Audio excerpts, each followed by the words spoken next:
When it comes to non-small cell lung cancer treatment options, where do clinical trials fit in? So clinical trials are very important to advancing our knowledge and advancing our ability to care for patients in the best way possible.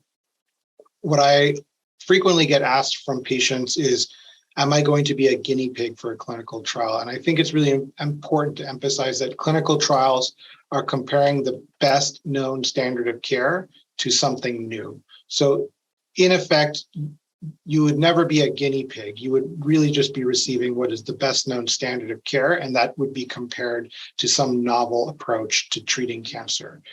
In general, I'm very encouraging of patients to enroll in clinical trials.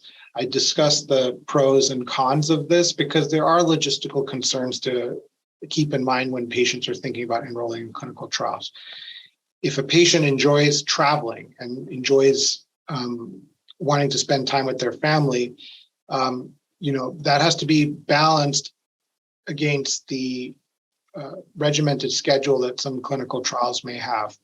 If they live in a rural part of the state and they have to travel 3 to 4 hours weekly, that's a decision that has to be had and be made. But in general, if a patient is eligible and willing, I'm strongly encouraging that patients enroll in clinical trials to help further the knowledge of the field. Yeah. Are there clinical trial options available for patients who have already been treated with another therapy?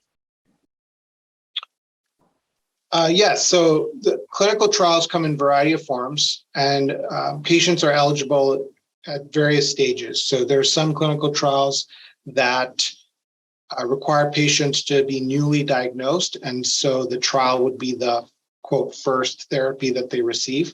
But many trials actually, I would say the majority of clinical trials in lung cancer are looking at patients who've progressed on the first line of treatment and are now facing the possibility of receiving second line treatments or further. So that's a common place for patients to enroll in clinical trials.